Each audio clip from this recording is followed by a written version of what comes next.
Assalamualaikum warahmatullahi wabarakatuh. Perkenalkan, nama saya Amalia Anissa Putri Halbi dengan NIM P003410200002. Baiklah, di sini saya akan menjelaskan tentang kelainan metabolisme non-protein nitrogen.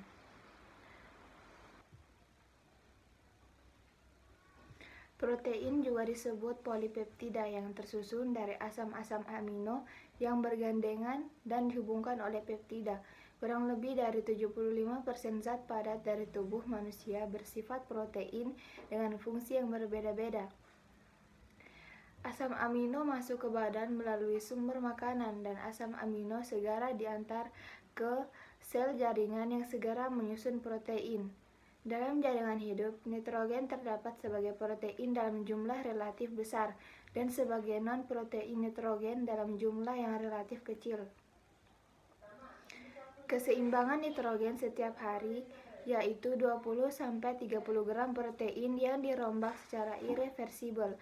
Jumlah ini adalah jumlah minimal yang harus masuk ke dalam tubuh guna mencapai keadaan metabolik yang mantap. Keadaan ini disebut sebagai keseimbangan nitrogen. Keseimbangan nitrogen positif yaitu jumlah nitrogen yang diserap dan melebihi yang dibuang keluar oleh tubuh. Jadi, jumlah nitrogen yang tertahan dalam tubuh untuk pembentukan jaringan baru. Kemudian keseimbangan nitrogen negatif. Jumlah protein yang dibuang melebihi jumlah yang dimakan, dan jumlah protein yang dimakan kurang dari kebutuhan minimum, dan tidak ada pembentukan jaringan baru, dan protein dibakar untuk kebutuhan energi. Non-protein nitrogen merupakan senyawa-senyawa nitrogen bukan protein yang berasal dari katabolisme protein dari asam nukleat.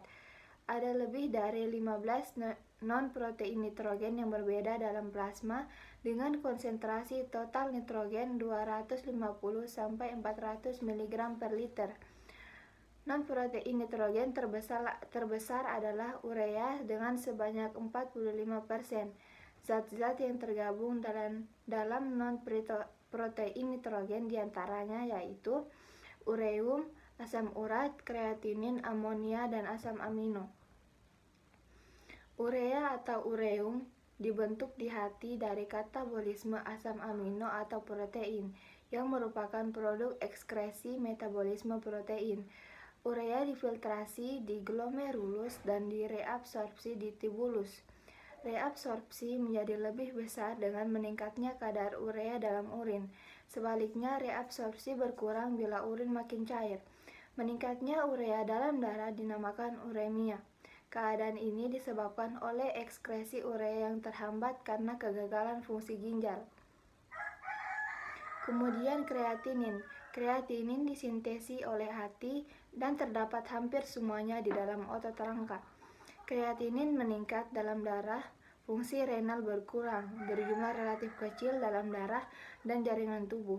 Kreatinin secara normal di dalam darah akan disaring oleh ginjal dan terakumulasi menjadi urin. Peningkatan kadar kreatinin dalam plasma dan jaringan tubuh lain akan meningkatkan risiko kerusakan pada ginjal. Kreatinin difiltrasi di glomerulus dan tidak diabsorpsi oleh tubulus. Keadaan yang berhubungan dengan peningkatan kadar kreatinin adalah gagal ginjal akut dan kronis, syok berkepanjangan, kanker usus, kantung kemih, testis, uterus dan prostat, leukemia, dan diet tinggi protein. Keadaan yang berhubungan dengan penurunan kadar kreatinin dapat dijumpai pada kurangnya asupan nutrisi. Kemudian asam urat. Asam urat adalah produk utama dari katabolisme nukleosida, purin, adesonin, dan guanosin. Disintesis di hati dan dikatalis oleh enzim xanthin oksidase. Selanjutnya, urit asid diangkut ke ginjal. Fungsi ginjal berpengaruh pada ekskresi dalam jumlah kecil yang merupakan zat organik yang normal yang terdapat dalam urin. Hiperurisemia yaitu kadar asam urat dalam serum yang lebih dari normal. Kristal asam urat dalam urin tidak mungkin larut pada pH kurang dari 6. Kemudian asam amino. Asam amino non-esensial ialah tubuh makhluk hidup itu yang dapat membuat jenis asam amino. Asam amino esensial ialah makhluk hidup yang tidak dapat membuat jenis asam amino. Asam amino bebas yang terdapat dalam jaringan hidup merupakan hasil residu dan dari sintesis protein yang kemungkinan hasil degradasi dari protein. Dari asam amino bebas ini dapat terbentuk senyawa-senyawa non-protein nitrogen lainnya yang merupakan hasil deaminasi atau dekarboksilasi dalam asam amino bebas yang dikatalis oleh enzim-enzim tertentu. Banyak senyawa-senyawa amina yang dapat terbentuk dari asam-asam amino bebas, seperti amonia sebagai hasil deaminasi asam amino bebas. Amonia sendiri adalah hasil katabolisme protein yang banyak diserap dari usus yang terbentuk oleh degradasi bakteri dari diet protein dan urea.